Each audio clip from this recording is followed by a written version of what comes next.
La pandemia ha puesto sobre la mesa la salud mental y todo el mundo está hablando sobre ello. Pero ¿sabes realmente lo que ha ocurrido y qué estrategias tenemos para disminuir estos efectos? Quédate en este podcast que te lo contamos.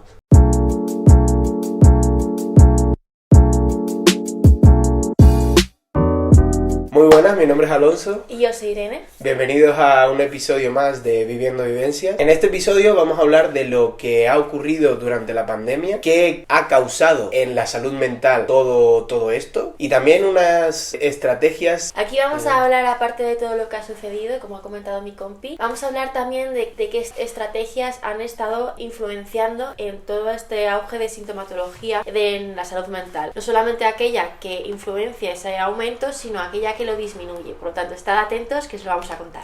Realmente lo que ha ocurrido aquí es algo disruptivo, algo que pocas veces o veces contadas ha ocurrido en la historia de la humanidad. Y aparte de toda la afectación física, por supuesto, también ha habido un efecto en la salud mental, ¿verdad? Por ejemplo, han aumentado mucha sintomatología de trastornos mentales, como podrían ser. Por ejemplo, han aumentado los trastornos depresivos casi 3 veces antes de la pandemia. De la ansiedad ha aumentado por 4 y el trastorno de estrés postraumático ha aumentado por 5. Esto es muy significativo porque tanto la ansiedad como depresión son sintomatología que está muy presente en nuestra sociedad desde muchísimo antes, y este suceso, que ha sido realmente un suceso que ha causado mucho estrés en la sociedad por ese aumento del miedo, incertidumbre, ese miedo colectivo que ha sido incrementado por los medios de comunicación, por toda esa información que se ha dado, también ha influenciado muchísimo la globalización y lo que se empezaba a saber sobre el virus. Porque, por ejemplo, no sé si lo sabíais, pero cada 100 años hay una pandemia como esta. En 1912 había otra, pero no ha tenido el impacto en la sociedad al nivel de que ha tenido esto, y ha sido influencia por todo eso, esa globalización, las redes sociales, las noticias. Realmente no vivimos en una cueva, entonces estamos a merced, entre comillas, dependiendo de las estrategias, de las habilidades que tengamos para cortarlo, estamos a expensas de, pues eso, de medios de comunicación, redes sociales, etcétera. Entonces esto también puede afectar a nuestra salud mental y de hecho lo hace. Claro, exactamente. Y Internet es como todo, ¿qué información coges? Porque hay un montón de información, pero claro, Internet lo que hace es que se creen extremos. Es decir, se creen opiniones y que gente se vaya uniendo. Es decir, luego no vuelve al centro, sino que se crean... Eso es el tema de los sesgos cognitivos, que también tenemos un podcast de hablar de ello. Qué bueno, qué buen tema. Pero bueno, este podcast es un poquillo diferente porque vamos a dar nuestra opinión y vamos a mojarnos un poquillo y tal, pero también traemos mucha bibliografía científica. Entonces, estaremos dejando, sobre todo en el vídeo de YouTube, toda la bibliografía que hemos consultado para todo ello. Exacto. ¿Vale? Así que vamos allá.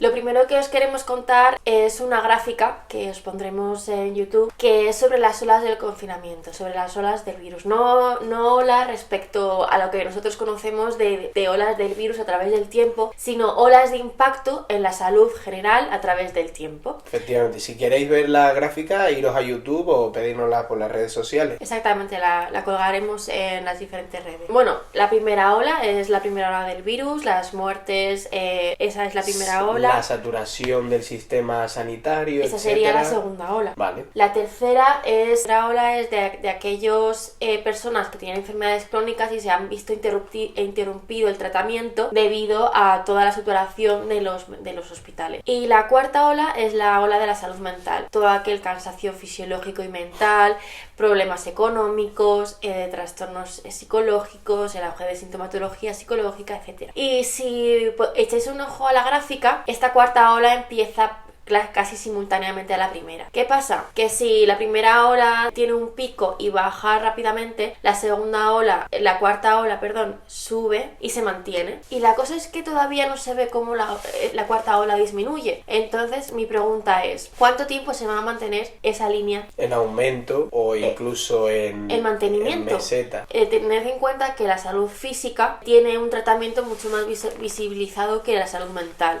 La salud mental tiene un impacto impacto mucho más presente, mucho más a largo plazo en la persona. Sobre todo un estrés tan grande, un estrés postraumático, que es realmente, si lo pensáis como un trauma, el COVID para muchas personas, ese confinamiento, ese aislamiento social ha sido un trauma para ellos. Y también posiblemente hayan perdido a familiares, etcétera, que eso es otro tema. Exactamente. Luego las pérdidas que ha sufrido a nivel económico, a nivel familiar, a nivel social, a nivel laboral, es otra cosa completamente diferente que además añade a ese trauma, entre comillas. O sea que realmente lo que quieres decir es que se está hablando poco de ello. O sea, se está hablando mucho, pero hay que hablar más, porque esta ola se va a mantener durante el tiempo y no estamos viendo que está bajando. Exactamente. Entonces, para eso estamos, ¿no?, los profesionales de la salud, para mejorar este futuro, ¿no? Por decirlo de alguna exactamente. manera. Sí, normalmente aquellas personas que tienen estrategias pueden ser capaces sobrellevar, afrontar este tipo de cosas. Aquellas personas que no y que no son capaces de pedir ayuda porque a nivel económico no pueden, o que no saben que existe, o que debido al estigma que hablábamos en el podcast anterior, lo tenéis por aquí, no son capaces, que no pueden o que no saben pedir ayuda. O sea, a raíz del confinamiento esto ha empeorado muchísimo. Es que realmente se junta por una parte el estigma y por otra parte el desconocimiento, ¿no? Claro, es que es lo que decimos, el estigma se vence con conocer, con aprender, con experimentar. Entonces... Por eso creo tan importante hablar de esto, ¿no? Y esta labor que hacemos, que es bastante importante. Pues sí.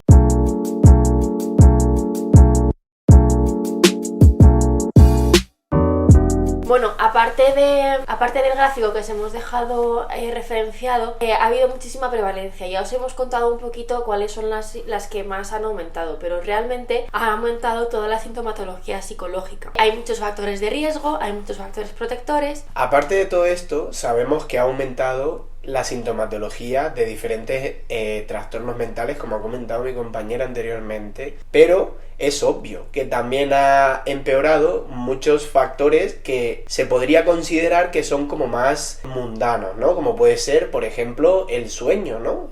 Tan importante para nosotros y que poco se valora, ¿no? Y se trata. Entonces también ha empeorado el ejercicio físico, se hace menos ejercicio y un largo etcétera. También el manejo del estrés, etcétera, ¿no? Lo que más creemos que ha agravado toda esta sintomatología ha sido el miedo, la incertidumbre y sobre todo la falta de control hacia lo que estamos haciendo, hacia salir, hacia el contagio, hacia todo. Entonces creemos que es muy importante también reflejar algunos datos al respecto, porque durante el confinamiento se creó un teléfono de la esperanza.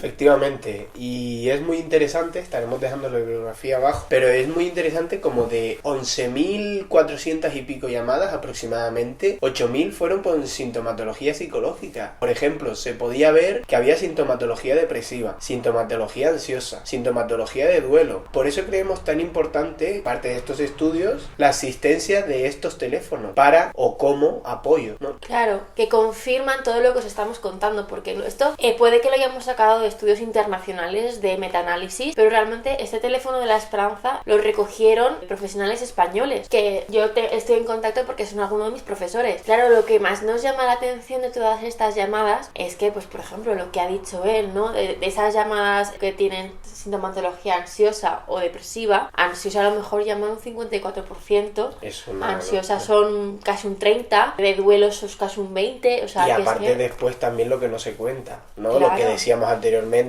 problemas de sueño, problemas de estrés, problemas relacionales, problemas de comunicación, etc. Yo aquí quiero añadir... Rotura de rutinas, que eso también, wow. Yo aquí quiero añadir también un factor súper importante y de la que no hemos hablado, que es cómo ha afectado a las diferentes poblaciones. Ha habido un aumento de una prevalencia de casi 5 veces, o sea, se dice que ha habido un 20% de aumento de la depresión infanto-juvenil. La población geriátrica también ha sufrido sufrido muchísimo trastornos de ansiedad y depresión debido a la soledad, que es uno de los factores de riesgo que os comentaremos más tarde, pero sobre todo la población infanto-juvenil. Ha habido muchísimo incremento también de trastornos de la conducta alimentaria durante el confinamiento y durante la pandemia. O sea que estamos hablando aquí de depresión y ansiedad porque es lo que comúnmente más sabéis, pero que hay mucho más detrás de todo esto. Efectivamente, al final estamos siendo un poco reduccionistas, ¿no? Porque estamos hablando de los trastornos mentales así que más se conocen o que más pueden llamar la atención, pero por supuesto ha habido el aumento de muchísimos más trastornos. Aparte también me gustaría dejar claro que ¿quién sufre más por todo esto? Como acaba de decir mi compañera, son, aparte de poblaciones de riesgo, población geriátrica, población infanto-juvenil. ¿Qué tienen en común estas poblaciones? Las estrategias de afrontamiento, ¿no? Que hablaremos más adelante, que son tan importantes. Realmente tú tienes que tener las herramientas. Cómo las consigas ya dependerá de ti, ¿no? Tú puedes conseguirlas yendo al psicólogo, que está muy bien, o puedes conseguirlas si tienes esas herramientas o tienes la capacidad de desarrollarlas personalmente, ¿no? Tened en cuenta que ahora mismo, desgraciadamente, los niños tienen baja tolerancia al estrés, baja tolerancia a la frustración, se lo dan todo hecho, no han tenido ninguna experiencia por la que tengan que solucionar problemas, al menos no muy graves, gracias a Dios por esto, pero eso que hace, eso empeora mucho cómo se afronta un tema como este. Imaginaos un niño, una persona de 17 años... Sí, que a lo mejor puede estar escuchándonos. Claro, una persona de 17 años que ha estado durante el confinamiento preparándose para la selectividad, para la EBAU, sí, incertidumbre, con todo este miedo encima, todo este estrés, empezando a tener ataques de ansiedad... Al final son diferentes factores de riesgo de los que vamos a hablar ahora mismo, ¿verdad? Sí, exactamente. Vamos allá.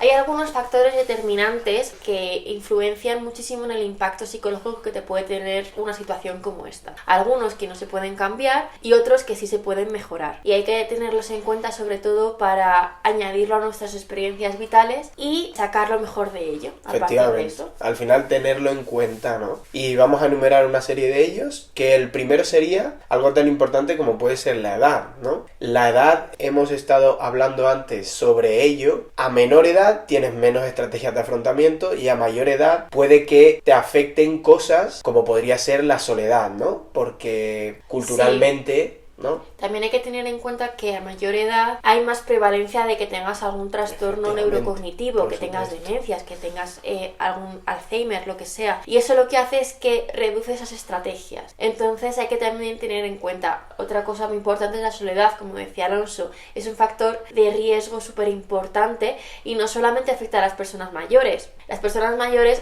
tienen algo añadido, que es la falta de apoyo. Durante la pandemia no han podido recibir esas visitas de sus familiares, no han podido tener ese contacto social tan necesario porque han estado cada uno encerrados en sus habitaciones. Si lo piensas, es que estaban incluso solos dentro de su propia residencia. Es verdad, pero también la soledad percibida, ¿no? Tú en casa, por ejemplo, en la pandemia, pues podrías haber estado rodeado de tu familia, pero realmente sentirte solo, ¿no? Por esa soledad percibida, porque a lo mejor no podías dar abrazos a tus amigos, salir a tomar algo, etcétera, ¿no? También la situación familiar, ahí por supuesto que influye, o sea, hay condiciones y condiciones. O sea, hay que tenerlo también muy en cuenta, que no solamente es soledad percibida porque no puedes estar en contacto con tus amigos, sino soledad percibida por la situación familiar que estás viviendo en casa. Otro factor muy importante es el género. Las mujeres tendemos mucho a preocuparnos por los demás, tenemos mucho a preocuparnos a ser las cuidadoras, no por ese rol que ya hemos hablado de cuidar a los hijos, o sea, viene mucho de sociedad. Entonces esa preocupación nos puede generar más sintomatología ansiosa. Realmente lo que dice mi compañera es que no por ser mujer vas a sufrir más, pero sí ese rol cultural tiene algo que ver y lo estamos exponiendo aquí, ¿no? Te predispone a tener más sintomatología ansiosa, pero por cómo se nos ha hecho creer a las mujeres que somos. Ese es el rol. En este tema del género también hay mucha controversia, porque hay estudios que dicen que hay diferencias y otros estudios que dicen que no. Entonces hay que coger este tema con pinzas. De hecho, el estudio que dice que sí hay diferencias suele ser pues por Oriente Medio, cosas así, donde el sesgo cultural es tan potente. ¿no? Entonces habría que hacer más estudios sobre, pues, si es realmente el sesgo cultural o es realmente el género, ¿no? También habría que ver qué diferencias hay con la sociedad occidental actual y la sociedad occidental de hace 100 o 80 años. O sea, que eso también es que ha cambiado mucho el rol de la mujer en los últimos 80 años, también hay que decirlo. Muy en los últimos 20. No, eso. También, mucho. También la situación socioeconómica es muy, muy importante porque ha habido una crisis económica brutal y eso ha afectado muchísimo en el ánimo, en el impacto que ha tenido en las personas. De la que no podemos olvidarnos. Claro, ¿verdad? luego está la crisis económica. La crisis económica genera un impacto en la salud mental de la sociedad brutal. No sé si lo sabíais, y voy a hablar de un tema que es bastante tabú en la sociedad, que es el suicidio, ¿no? Cada vez que hay una crisis económica está demostrado, y hay muchos estudios al respecto, que aumenta los intentos de suicidio. Esa ideación suicida que está prevalente, se lleva más a cabo. Entonces, esto hay que hablarlo, no hay que tener miedo a hablar del suicidio, porque lo que hay que intentar es prevenirlo. Y si no se habla, no se previene. Claro, realmente nosotros lo que estamos haciendo aquí, y no queremos que nos malinterpreten, lo que estamos haciendo aquí es poner sobre la mesa todos los factores que pueden ponerte en riesgo o disminuir tu calidad de vida. Entonces, a partir de aquí, tú coge los factores que creas que son más relevantes en tu vida y afróntalos. De alguna manera, pues como hemos dicho anteriormente, afróntalos personalmente o afróntalos con la ayuda de un profesional, ¿no? Claro, exactamente. Tú recoge de aquí lo que creas que es parte de tu propia vivencia. Y de ahí, pues, si quieres escribirnos, si quieres preguntar por un profesional o si crees que puedes manejarlos por tu cuenta, está genial. Pero queremos que seas consciente de por qué has pasado tú y qué podrías mejorar a raíz de ahí. Es llegar a un punto de partida. Sabes lo que te pasa y sabes cómo puedes continuar tu camino. Claro, porque en realidad nosotros estamos aquí para ayudar, para concienciar, para educar dentro de la posibilidad que tengamos, ¿no? Y en colación a esto, otro también factor de riesgo sería el tema de las enfermedades mentales previas o incluso enfermedades físicas, ¿no? Claro, un factor de riesgo muy importante es el trastorno mental previo. Y no me estoy refiriendo solamente a una depresión mayor o ansiedad generalizada, me estoy refiriendo también a trastornos bipolares, trastornos esquizofrénicos, todo lo que es la rama del trastorno mental per se. Durante el confinamiento ha habido un aumento de esa sintomatología. Entonces hay que tener esto muy en cuenta porque una persona con un trastorno mental por lo general tiene una disminución de ese control. Lo que hace es que toda esa sintomatología aumente esas conductas de no saludables, lo que disminuye esas estrategias de afrontamiento que tiene esa persona, lo que aumenta los síntomas, lo que crea recaídas y por lo tanto lo que aumente la probabilidad de que esas personas se contagien. De todas formas, os dejaremos aquí abajo un estudio muy interesante haciendo una comparativa de la salud mental a raíz del confinamiento, comparando una población general con una población que tiene ya un trastorno mental previo. Así que bueno, aquí lo tenéis.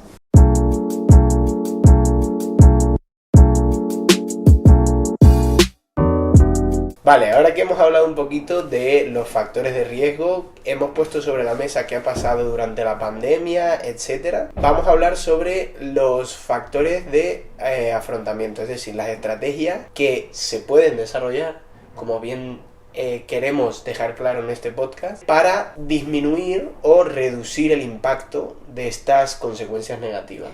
Claro, son factores protectores, son aquellos que te protegen contra estas adversidades, contra estos elementos estresantes o estos traumas. Claro, pero hay que desarrollarlos, si no... Vale, lo primero sería unas estrategias de afrontamiento eficaces. Claro, tener una amplia rama de opciones donde elegir, donde tú puedas escoger dependiendo de la situación, es fundamental a la hora de afrontar ese factor de riesgo, ¿no? Claro, ante una decisión, si solamente tienes 3 opciones, pues tienes que tener esas 3 opciones, pero si tienes 20, pues puedes escoger la que mejor se adapte a la situación. Una frase muy buena es, para quien solo tiene un martillo, todos son clavos, ¿no? Claro. Porque si solo tienes una estrategia de afrontamiento, me lo invento, gritar a la persona o etcétera, siempre actuarás con esa estrategia, ¿verdad? Claro, exactamente. Y todo esto tiene mucho que ver con la resiliencia, ¿no? Que se habla mucho. De cómo a través de un evento traumático tú aprendes de la experiencia y sales mucho más fuerte. ¿Pero qué es la resiliencia? Explícaselo un poquito. La resiliencia es aquel fenómeno que a través de un suceso traumático en la vida de la persona es capaz de aprender de ella, crear las estrategias, es decir, encontrar apoyo. Salir más fuerte, ¿no? De algo que te pase. Claro, y salir ya aprendiendo sobre esa experiencia y ser más fuerte a raíz de ello. La resiliencia entonces sería aprender de un suceso que te ha marcado negativamente.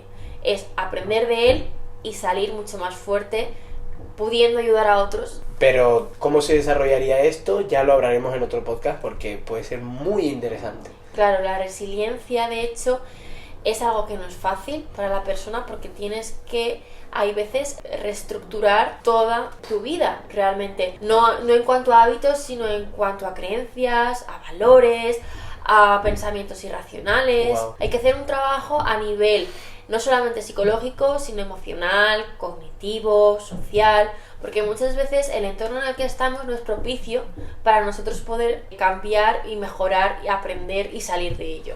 Pero ya lo hablaremos en otro podcast. Por favor.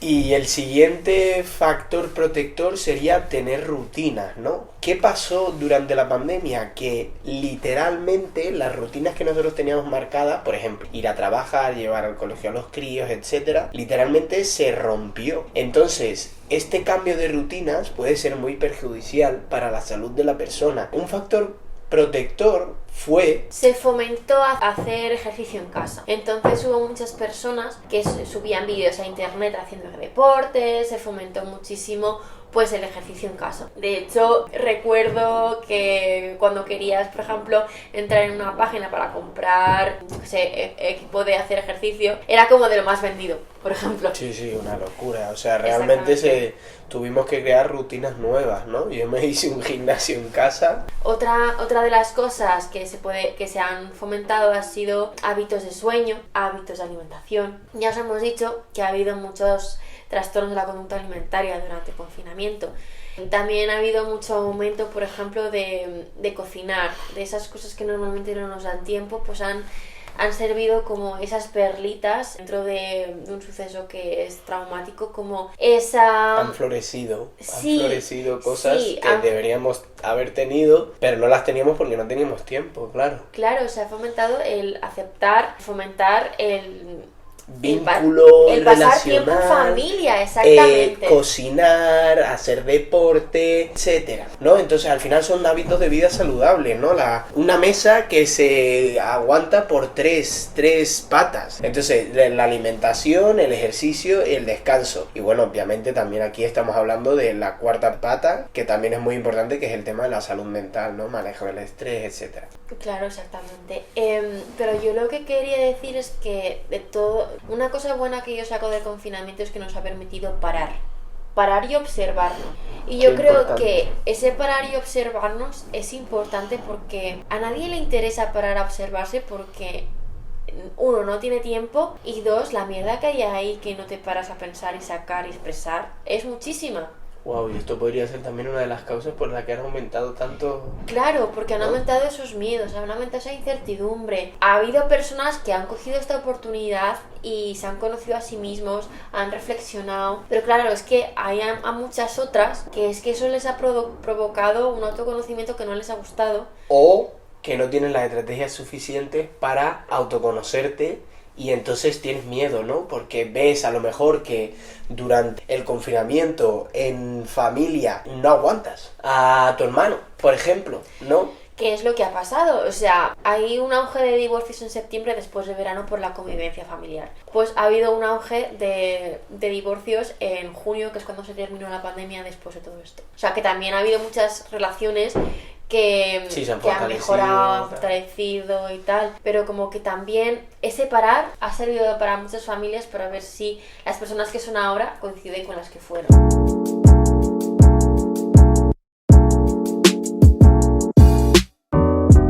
Lo de siempre, en este podcast hablamos de lo bueno, pero también de lo malo, ¿no? Intentamos referirnos a todo ese espectro de grises que hay en esto de la salud mental. Claro. Esto no es ni blanco en el que todas las relaciones han ido a mejor, ni es negro en el que todo el mundo se ha separado. Claro, esto es una escala de grises. Si tenemos que hablar de cada consecuencia, de cada factor, de cada experiencia, es que no nos da para un podcast, espérate, ni para 1000. Tenemos muchos. Además que tenemos mucho más de que hablar. Claro que sí. Entonces, bueno, hemos hablado de las estrategias de afrontamiento, de la resiliencia. Hemos hablado del apoyo social también. Igual, la falta de apoyo, pues tener aquí un círculo social amplio, haber podido llamar a la gente que quieres. También aquí influye mucho si tienes internet o no, cómo estás comunicado con el mundo exterior. Wow. Entonces, por eso también influye mucho el nivel económico que tengas, si puedes permitirte o no ciertas cosas. Y que heavy también, ¿no? Porque a lo mejor en la antigüedad, o me refiero en los años anteriores, las pandemias que se han vivido no tenían estas oportunidades de comunicación social, ¿no? Entonces, sin banalizarlo, ¿hasta qué punto somos afortunados, entre comillas, ¿no? De haber vivido esa pandemia en la que podíamos llamar a nuestro amigo, podíamos llamar a nuestra pareja, podíamos llamar a nuestro tío, claro, que estaba a 300 kilómetros. Pues en este momento hemos sido afortunados en ese sentido. Pero como hemos hablado al principio del vídeo, todo tiene su parte extrema buena y su parte extrema mala. O sea, la sobreinformación no nos ha hecho bien realmente durante la pandemia, porque cada persona tenía su opinión y estaba abierta a todo el mundo. Hay algunas plataformas que han servido como el vómito emocional de las personas. Algunas personas cogen toda esa frustración, esa rabia y la transforman en otra cosa. Es decir, que hemos sido todos, o sea, internet ha sido como esa caja donde todo el mundo pone sus opiniones y algunas personas con intereses cogen esas opiniones y forman causas que no tienen sentido. Al final, debido, ¿no?, a los sesgos, que tenemos que hacer un podcast hablando de ello porque son muy importantes, ¿no? La radicalización, qué locura, tenemos que hablar de eso también, y en la que esta pandemia ha jugado un papel muy importante.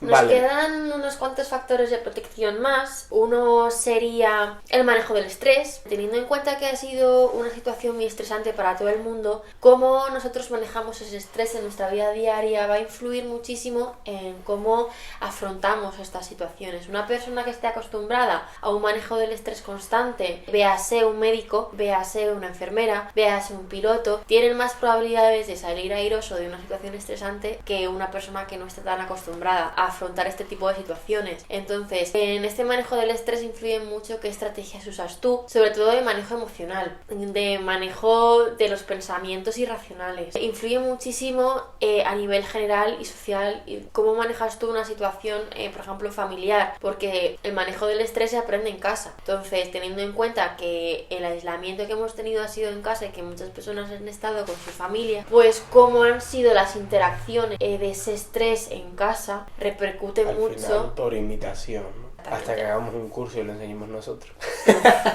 Pues telita. También hay que entender en esto del estrés también los diferentes tipos de estrés, ¿no? Porque existe el euestrés y el disestrés.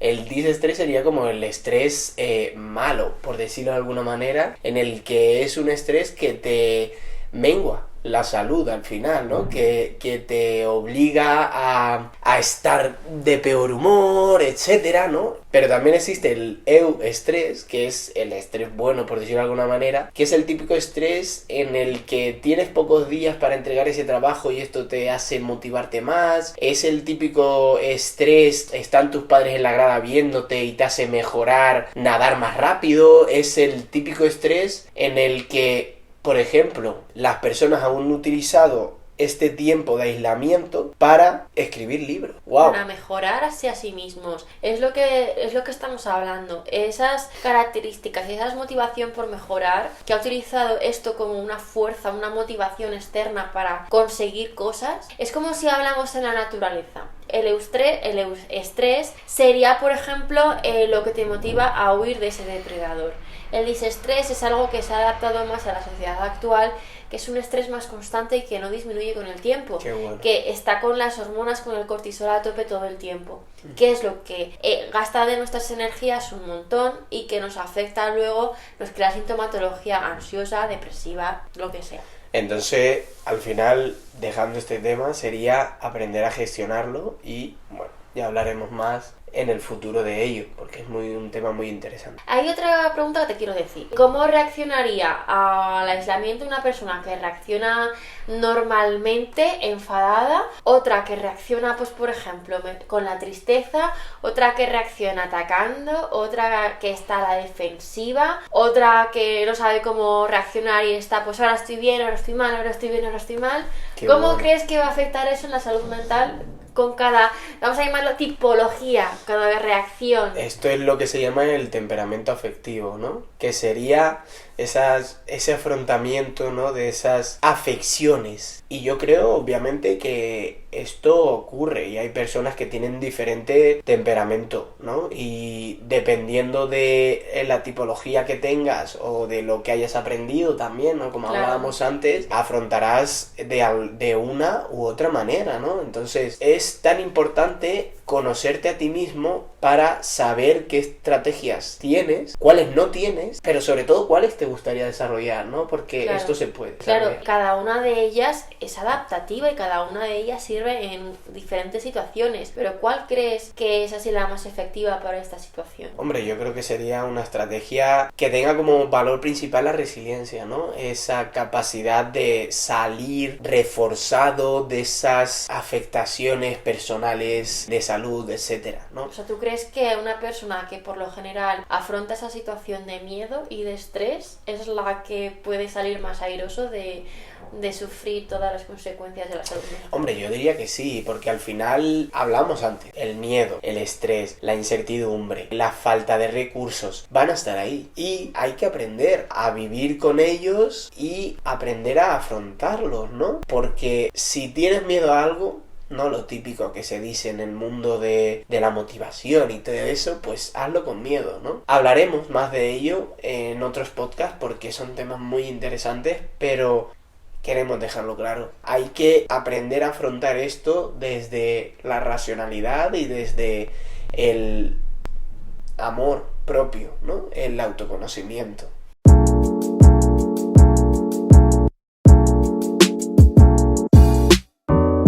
En relación con todo esto, otra estrategia de afrontamiento, y por mucho que a la gente le pueda resultar raro, sería el humor. ¿Qué tenemos que decir del humor, Irene? Es muy importante, pues porque luego cuando pasa algo como lo que ha pasado, o sea, cómo te lo tomas va a influir muchísimo luego qué es lo que va a generar en ti. Una persona que reacciona con humor ante estas cosas es mucho más fácil para afrontar la situación negativa que ha pasado, ¿no? A ver, no queremos banalizar y aquí estamos diciendo obviamente siempre con respeto y todo lo que tú quieras, pero lo que tú quieras. No, porque al final la gente en las redes sociales siempre tiende a radicalizar las cosas, que nosotros estamos diciendo que hay que tomárselo todo a risa y no es así. Simplemente estamos diciendo que el manejo del humor, el humor cuando tiene que ser utilizado, es una estrategia bastante potente porque quita peso. Sobre todo se ha visto que en las personas mayores es donde más tiene repercusión. Esas estrategias de reírse con los familiares, de quitarle peso, de hacer bromas, es algo que poco se habla, pero que tiene que estar ahí, ¿no? Se tiene que desarrollar, ¿no? Es una habilidad. Aquí hay que ver como una balanza. ¿Qué es lo que aumenta el peso de esa situación que afecta, que repercute en la salud mental y qué es lo que disminuye? Pues por ejemplo, estar viendo noticias todo el día te va a aumentar el peso, la tristeza, el miedo, la incertidumbre, la falta de control. Pero en cambio, si tú aumentas la balanza con humor, con esas estrategias de afrontamiento, el peso disminuye. Es como juegas con esos factores que te van a ayudar o que te van a disminuir esas estrategias, esa capacidad para afrontar las situaciones. Qué bueno. No, y no solamente estamos hablando de situaciones de aislamiento como ha pasado a raíz del virus, sino en general. O sea, es que podemos incluso hacer un símil con las consecuencias de la guerra civil. Los estoicos, que es una filosofía que a mí me gusta mucho, de hecho la llevo tatuada aquí, decían una frase que no me acuerdo quién la decía, pero viene muy a colación y es: a lo que atiendes, te conviertes. Sí, sí. Y tiene mucho que ver con todo esto.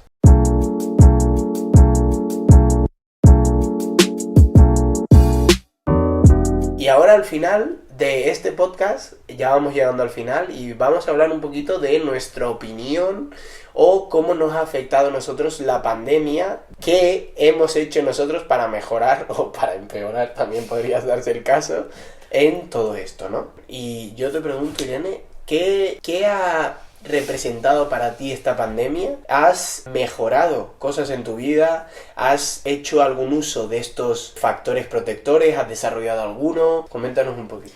Pues a ver, yo la verdad es que he pasado la pandemia de forma bastante limpia, o sea, a mí realmente, gracias a Dios, a mí no me ha afectado de forma económica, no me ha afectado de forma social, no me ha afectado mucho según lo que yo creo. Es verdad que la preocupación y el miedo estaban ahí, pero yo creo que he sido capaz de manejarlo. O sea, en mi opinión, he sido capaz de utilizar esas estrategias de afrontamiento, de crear esos hábitos, de hacer ejercicio aquí en casa, de mejorar mis habilidades. Pues por ejemplo, me puse con el inglés, que yo tengo muy buen nivel de inglés, pero claro, no tengo, por ejemplo, el certificado del Advanced, que sería el nivel que tengo.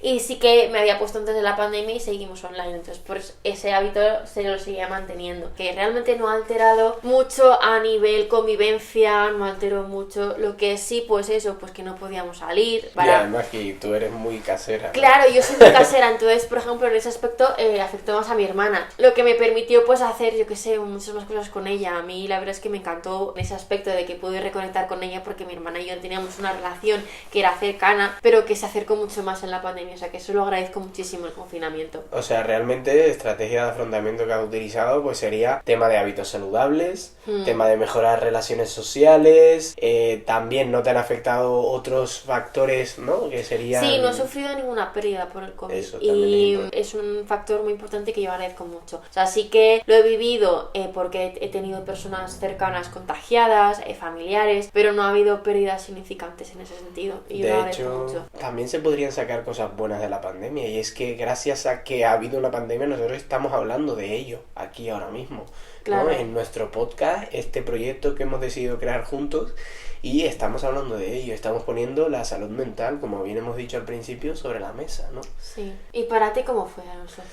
Pues para mí fue algo disruptivo, como para todo el mundo, por supuesto. Claro. Algo que me obligó a reinventarme, ¿no? Porque me acuerdo que empezó un lunes, un martes, no me acuerdo, y hace 2 días anteriores nosotros había ido con mi tío a casa de un amigo suyo a por pesas. Es una... Bueno, Fíjate. quienes me conocerán, y si me seguís en mi Instagram, que los dejamos abajo en la descripción, me gusta mucho ir al gimnasio, es mi estilo de vida, y fuimos capaces de adelantarnos al tema del confinamiento, ¿no? Entonces nos creamos una especie de gimnasio en casa, y íbamos casi todos los días, en plan 5 días a la semana, súper bien. Es verdad, y no todo fue tan bueno, porque mi estrategia de afrontamiento fue más la evasión, por decirlo de alguna manera. Es decir, no escribí un libro, no mejoré tanto como me hubiese gustado, porque no tenía la suficiente mentalidad, a lo mejor no tenía la suficiente motivación, no tenía los suficientes motivos. Entonces